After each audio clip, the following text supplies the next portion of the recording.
Wild West TV. Show mazima na program nzima ya Simba Sports Club kwa siku ya leo imekaje?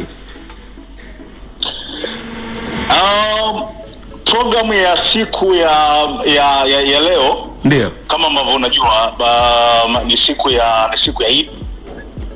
Kwa hiyo wachezaji wameamka mapema kwa ajili ya kwenda kuswali Eid. Na baada ya kuswali Eid nafikiri ratiba zingine za kama kawaida zitakuwa zinaendelea. Lakini session ya mazoezi leo itakuwa ni around saa 11 kama kawaida. Kutakuwa na lisali moja na nusu kufanya mazoezi. Ni kama ulivyo taratibu, ukitoa siku ile ya Ijumaa ambayo tulifika, ambayo zaidi ilikuwa na mazoezi ya recovery tu. Lakini baada ya hapo siku iliyofuata kwa maana ya Jumamosi jana na leo kulikuwa na mazoezi ambayo yalikuwa yanahusisha pia na sessions za gym. Ile siku ya kwanza yalikuwa tu recovery kwa sababu yalikuwa ni mazoezi ambayo yalihusisha safari na mechi. Unakumbuka Simba nyumbani walicheza mechi ile ya shirikisho. Yes, lakini unakumbuka kuna wachezaji ambao walitoka Morocco ambako Taifa Stars ilicheza. Kwa hiyo yalikuwa tuna mazoezi ya kawaida ya kurecover, lakini baada hapo session zote ambazo zimefuata ni session ambazo zimehusisha, baada ya session kumekuwa na session ya gym. Kwa hiyo itakuwa hivyo leo. Sawa mzee, ndio ninavyoiangalia hapa. Sawa mzee, wajambia wewe ni gwiji la kandanda kwenye uchambuzi, pengine bila shaka umefuatilia Al Masry. Ni timu ya aina gani kiushindani kuna ligi ya Egypt hapo Wilson? Al Masry ni timu kubwa. Ni timu kubwa. Yaani ukiotoa Zamalek, ukiotoa Ahli, Masry pia ni moja kati ya timu ambazo ni kubwa, zina mashabiki wengi. Ni moja kati ya timu ambazo unasema timu kongwe. Tangu 1920 timu hii ilianzishwa. Na ni moja kati ya timu ambazo zimetengeneza kile chama cha soka nchini Egypt kwa maana ya EFA. Ni moja kati ya timu za mwanzo ambazo zimetengeneza au zimeunda ile Egyptian Premier League. Kwa ni timu kubwa, ni timu ambayo inaheshimika. Na ukiangalia hata in terms ya kabati lao la mataji, kabati limenona. Ni timu ambayo imeshakusanya vikombe 20 kwa ujumla wake. Wameshachukua Egyptian Cup, Hussein Said Cup.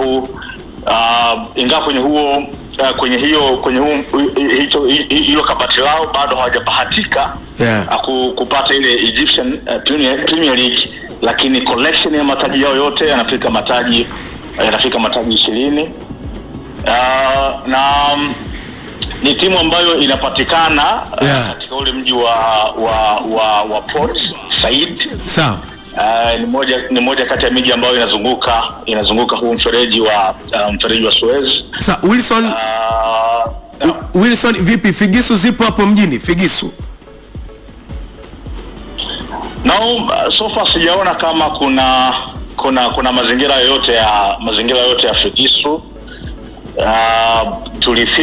Tulifika vizuri. Unakumbuka tulifika hapa siku ile ya Ijumaa.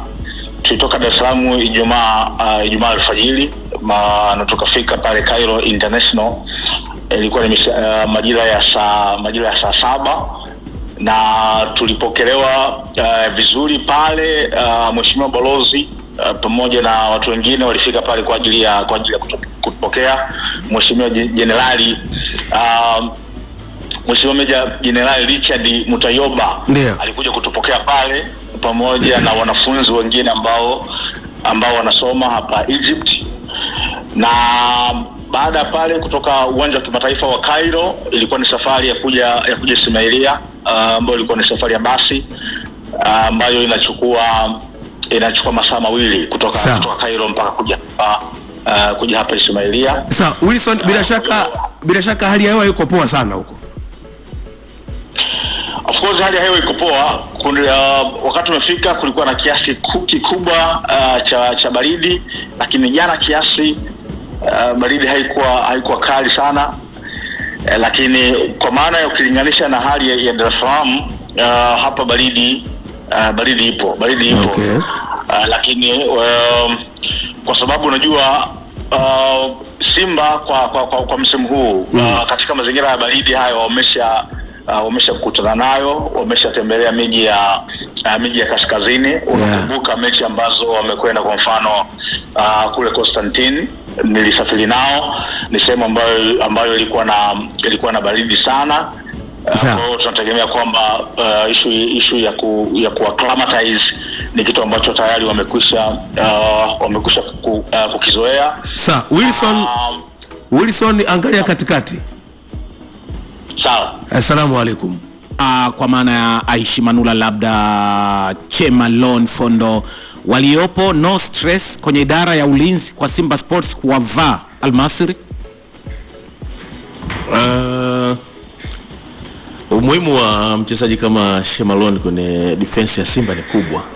Kwanza, kabla ya kuzungumza ubora wake kwenye kujilinda, nizungumze ubora wake kwenye kuisaidia timu kucheza na mpira, ambacho kimekuwa kitu ambacho kinawasaidia Simba kwenye hii michezo ambayo Simba inakuwa inafanywa pressure, kwa maana ya pressing.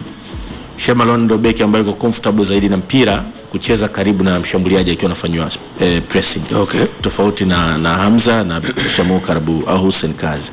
Kwa hiyo kipa anamwanzia yeye mara nyingi zaidi kuliko beki yoyote wa katikati, na yeye akipata wana dribble kwa kupita pembeni, kucheza na Shomari au Ngoma, then team inaondoka. Kwa hiyo anawasaidia Simba kukimbia pressing. Moja. Pili, anawasaidia Simba kupiga mipira mirefu kutokea nyuma kushambulia. Okay.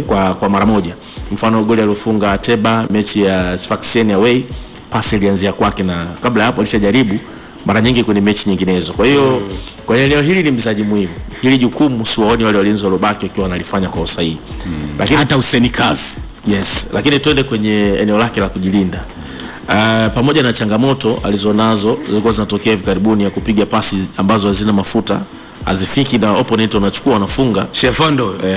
Lakini amekuwa ni beki ambaye kwenye matukio anafika haraka sana kuliko wale wenzake wote kwenye kukaba na kurecover position. Na hata kwenye ligi kuu ndio beki wa Simba aliyokuwa mipira vichwa mara nyingi 44 kuliko beki wote wakati wa Simba. Kwenye orodha ya ligi kuu ni beki wa 3 kwenye kuokoa hivyo.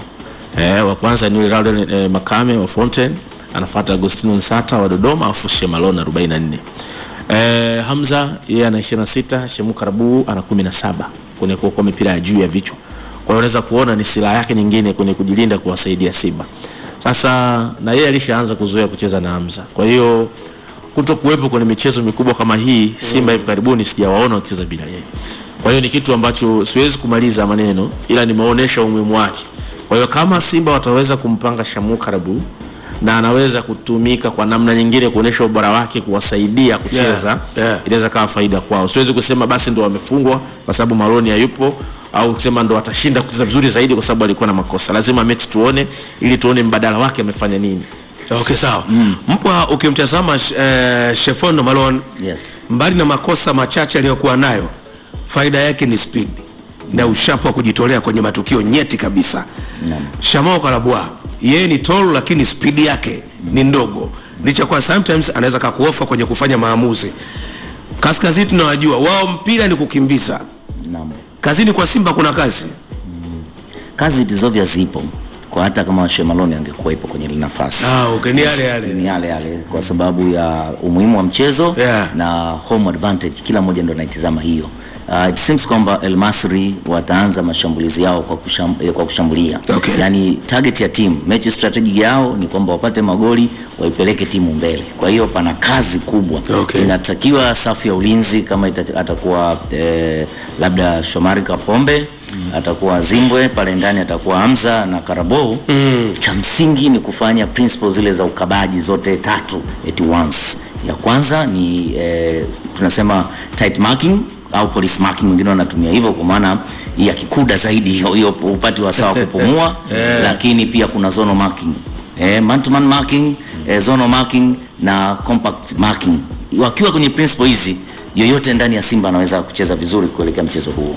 Kama kuna mechi ambayo Simba watafanya kila wawezalo waweze kufuzu kwenda hatua ya nusu finali, basi ni hii hapo, wakiwa na kumbukumbu ya robo finali zilizopita Bisai. Sasa hawakutakiwa kufanya masiara hata kidogo kwenye kila hatua wanayofanya. Wamemwacha Aishi Manula Tanzania, mchezaji ambaye yuko fit pia ameonekana mazoezini. Sasa kulikuwa kuna haja ya Aishi Manula kusafiri na wenzake, aidha kuwakumbusha hata kwenye vyumba tu vya kubadilishia nguo, tuliwahi kukwama robo finali fulani kwa sababu hizi na hizi. Yeye ana experience, angeweza kumsaidia hata Musa Kamara kwa sababu fit wake hujawa 100%. Kwanza kumuona mazoezini Aishi haitoshi. Aishi hajacheza muda mrefu kwenye klabu ya Simba. Hata uwepo tu. Kwa hiyo issue ya fitness kwake naona iko down, lakini kwa taarifa za kikachero ambazo labda mko mzifahamu, muda ambao kwa Simba kuna saa alikuwa anapitia changamoto ya utimamu wa afya kwenye issue yake ya akili, kwa kuna tabu kidogo alikuwa anapata. Kwa hiyo sasa hivi ana recover. Ni ngumu kwa kocha yoyote, kwa kiongozi yoyote wa timu kusema huyu mchezaji awe sehemu 100% ya mchezo. Ni kumwacha nje kuendelea kupata matibabu na kurudi kwenye mazingira ya kawaida. Hizi mechi zinahitaji kwenda nje ya nchi. Sasa na moja ya sehemu ambayo yanapata changamoto ni kwenye usafiri wa ndege. Kwa hiyo Maziko Simba wako sahihi kabisa, wanachokifanya ni kumsaidia mchezaji. Kwa hiyo kwenye ndege ikifika anakuwa anapata shida. Kama mechi ya last time ndege ilibidi isimame wamshushe. Kwa hiyo issue ya Aishi ipo kwenye issue ya utibabu zaidi. Lakini tuzungumze experience ya Kamara. Nakubali kwamba ngoja kwanza. Aisha hizo shida za Aishi unazozitaja usafiri kwenye ndege tu. Yaani mbona ni injury au ndo mambo yetu? Mbona kama ipo kwenye mateso ambayo tunataka tuyachukulie poa poa? Yaani akisafiri tu anaumwa. Nieleze vizuri. Mimi nina taarifa kwamba Aishi alikuwa anasumbuliwa na issue za akili hivi karibuni. Afya ya kiakili hivi karibuni.